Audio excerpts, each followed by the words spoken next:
ମୋ ନାଁ ହେଲା ସୁଜାତା ରାଉତରାୟ। ଜୟ ମା ମଙ୍ଗଳା।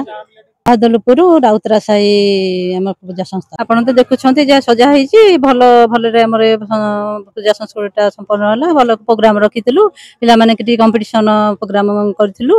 ଆଉ ମାଙ୍କ କୃପାରୁ ସବୁ ଠିକ ଠାକ ହେଇଯାଇଛି।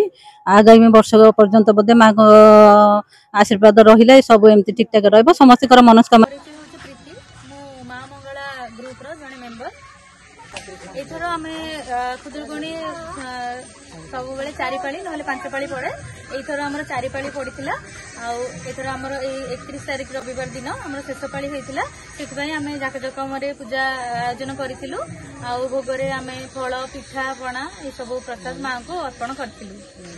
ଆଜ୍ଞା, ଆମେ ପରିବାର ବର୍ଗ ସମସ୍ତେ ମିଶିକି ଗୋଟେ ଛୋଟ ଆୟୋଜନ କରିଛୁ, ଯୋଉଟାକି ଛୋଟ ପିଲାମାନେ ଆପଣ ଦେଖିପାରୁଥିବେ ସଜବାଜ ହେଇଛନ୍ତି, ନେଇକି ଗୋଟେ ଛୋଟ ପ୍ରୋଗ୍ରାମ କରିବେ।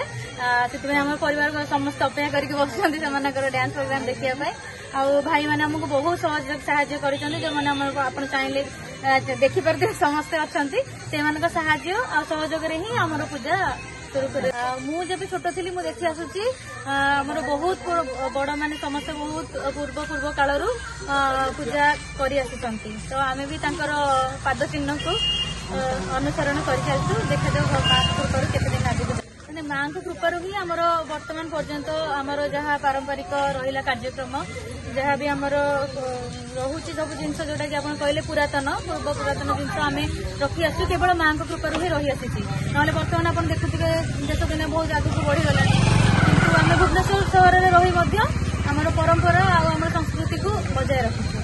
ଆମ ମାଙ୍କ ପାଖରେ ତ ସବୁବେଳେ ପ୍ରାର୍ଥନା, ଆମ ପରିବାର ନୁହଁ ଆମ ପୁରା ଗାଁ ପ୍ରତି ଆମର ପ୍ରାର୍ଥନା ରହୁଛି କି ସମସ୍ତେ ଭଲରେ ରୁହନ୍ତୁ। ଆଉ ଆସନ୍ତା ବର୍ଷରେ ମାଙ୍କର ପୂଜା ଜାକଜମକରେ ସହିତ ପାଳନ କରୁ।